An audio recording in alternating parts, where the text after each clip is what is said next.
한여름 옥수수밭에 뭔가 있다.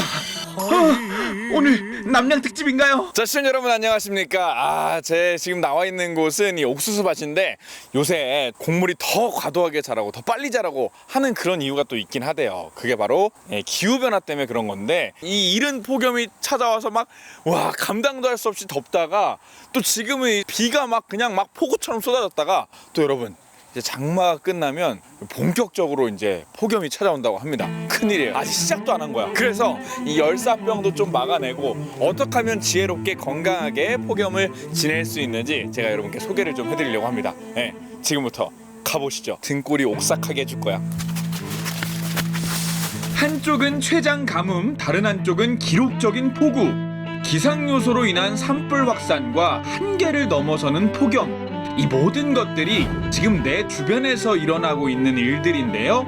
우리는 이것을 기후위기라고 말합니다. 이 기후위기에 대처하는 방법, 자, 주목해 주시기 바랍니다. 원주시 기후변화대응 교육연구센터, 기후변화 문제에 효과적으로 대응하기 위해서 연구와 노력을 하는 곳입니다. 안녕하십니까. 안녕하십니까. 반갑습니다. 당장 맞닥뜨린 과제인 이상기후에 우리가 무엇을 할 수 있을지 알려주실 텐데요. 옥수수밭에 있다가 긴급하게 옥수수도 안 먹고, 제가 원래는 옥수수 먹고 와야 되거든요. 글쎄요. 과연 우리가 지금 이상기후, 지구온난화 이런 거 사실은 뭐 뉴스나 미디어에서도 많이 들었거든요. 과연 우리가 얼만큼 지금 심각한 상황인지. 33도 이상인 폭염일수는 영서 지역이 6.9일 늘었고, 대관령이 11.2도로 역대 1월 낮 기온 최고치를 기록했고, 지난 3월 강원도의 평균 기온과 최고 기온이 관측 이래 가장 높았습니다. 기록적인 한파로 지난 1월 기온이 영하 20도 아래까지 떨어지면서 문제는 비가 더 온다는 겁니다. 이 모든 것이 지금 우리 옆에서 일어나고 있습니다. 1994년에 폭염이 우리 사회에 엄청나게 큰 충격을 줬었고요. 1994년에 이 기록들을 전부 갈아치운 게 2018년 폭염 때였습니다. 강원도 홍천군이 2018년 8월 1일 날 41도를 기록하기도 했거든요. 그리고 조금 거슬러 가면 2015년에 또 엄청난 가뭄이 오기도 했었고요. 2020년도에는 최장기 장마가 또 오기도 했었죠. 54일 동안의 장마. 지구 전체로 보면 2016년에 지구 연평균 기온이 16.92도까지 간 게 지금까지 최고 기록이었거든요. 근데 그게 올해 7월 달에 17도를 넘어섰습니다. 중부지방에 시간당 100mm가 넘는 강한 비가 쏟아질 때 남부지방에서는 가뭄이 극심했는데요. 이러한 기상이변들이 해마다 기록을 경신 중이고 올해도 징후가 심상치 않습니다. 강원도의 온도는 요즘 어떻습니까? 원주만 하더라도 지난 30년간 대략 1도 정도 상승을 했으니까요. 2018년도에 한참 이렇게 폭염이 왔을 때는요. 일소 현상이라고 얘기하는데, 일소 현상이. 예, 과일들도 햇빛에 대는 겁니다. 아, 그래요? 사실은 매우 더운 그런 날씨들이 계속되고 있죠. 최근에는 아주 강력한 태풍들도 많이 이제 지나가기도 합니다.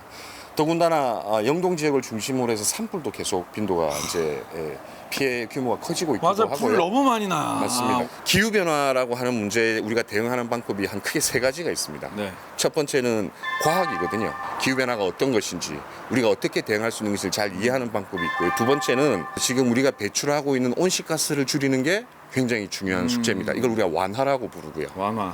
마지막으로 세 번째는 이 더워지는 온난화 현상에 우리가 잘 적응할 필요도 있습니다. 그래서 마지막이 적응. 우리가 어쨌든 지금 당장 온실가스를 하나도 배출하지 않는다 하더라도 지금까지 배출해놓은 양이 너무 많아서 당분간은 온난화가 계속 지속될 수밖에 없거든요. 당장 멈춰도요? 예. 우리가 오늘은 적응 분야가 될 것 같습니다. 네네. 예. 특히 온열 질환 문제는 좀 시급하게 우리가 좀 같이 배우고 실천을 잘 해야지만 줄일 수 있는 피해라고 말씀드릴 수 있을 것 같습니다. 네, 당장 실천해야 할 여름철 건강관리, 가장 주의해야 할 질병인 온열 질환에 대해 알아보기 위해 가정의학과 전문의를 찾아갔습니다. 구체적으로 온열 질환은 뭘 보고 온열 질환이라고 말하는지.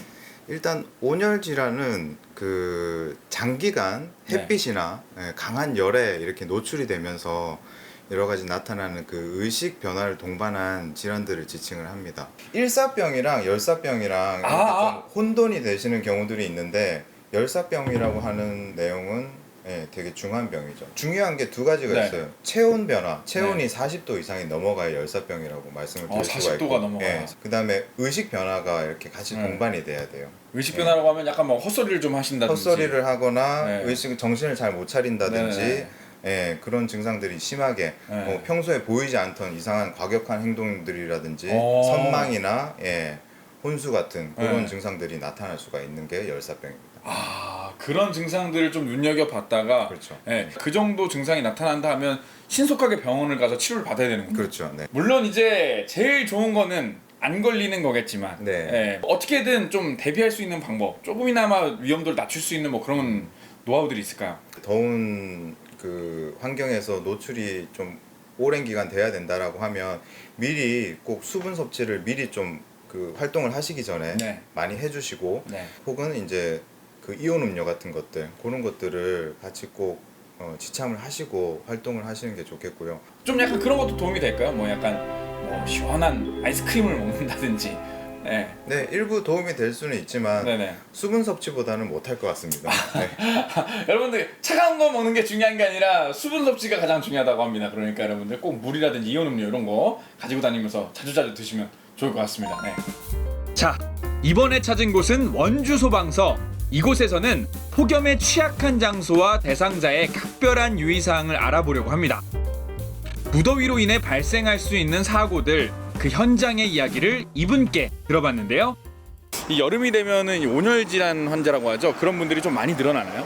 네, 특히나 이제 더워지는 7월부터 종종 많아지는데 네. 올해는 이제 날씨가 더 덥다 보니까 6월부터 이제 출동이 한 건이 생겼습니다. 아, 6월에도 벌써 온열 질환 환자분이 발생했어요. 네, 6월 4일에 원주에서 그 축구대회를 했는데 네네. 축구대회 중에 이제 네. 신고가 들어왔었습니다. 강원 도내라든지 전체적으로 온열 질환 환자 수가 예전에 비해서 좀 늘어나는 추세인가요? 어떤 추세인가요? 점점 늘어나고 있는 추세이긴 한데 작년 같은 경우에는 도내에 총 54명의 신고자가 있었고요. 그중에 원주는 한 4건 정도 신고가 있었습니다. 저도 사실은 오늘 오전에 그 옥수수 밭을 갔다 왔거든요. 잘 어울리나요? 네. 제가 옥수수밭을 찾았던 이유는 아무래도 당연히 온열 질환 환자분들은 연령대가 좀 젊으신 분보다는 고령자가 많으신 많죠, 거죠? 많죠. 확실히 네. 많죠. 보통 이제 논밭에서 일을 하시는 어르신들, 네. 건설 노동자분들, 한 50대가 가장 많습니다. 온열 질환자가 발생하면 119에 신속히 신고하고 그늘로 환자를 이동시켜 몸을 조이는 부분이 없도록 옷과 허리띠를 풀어줘야 합니다. 다음으로 아이스팩이나 차가운 물병을 이용해서 목과 겨드랑이 등 혈관이 지나가는 부위에 대고 열을 식혀주는 것이 좋습니다. 그리고 무더위 쉼터를 활용하실 수 있는데 도내 소방서에서도 센터와 지역대에 휴게 공간을 개방해서 시민들의 무더위 쉼터로 운영하고 있습니다. 건강 체크와 함께 폭염 대비 행동 요령도 배울 수 있다네요. 특히나 어르신들, 노약자분들 같은 경우에는 이제 건강 관리가 아주 중요하기 때문에 소방서가 보인다. 그러면 잠깐이라도 와서 휴식을 좀 취하신다면 이 안전한 여름나기가 되지 않을까 생각이 듭니다. 그럼요. 예. 왜냐면 또 이 그 어르신분들도 괜히 저기 우리 그 소방대원 그 분들 근무하시는데 내가 가가지고 민폐 끼치면 안 되지 이렇게 생각하시는 분도 있을 수 있는데 그러시다가 만약에 진짜 밖에서 쓰러지시면 오히려 더 우리 소방대원분들은 더 그분 구출하려고 막 이렇게 막 난리가 나니까 모든 일은 예방이 중요하다. 처치보다는 예방이 중요합니다. 모두 잘 기억하셔서 건강한 여름나기가 되시길 바랍니다.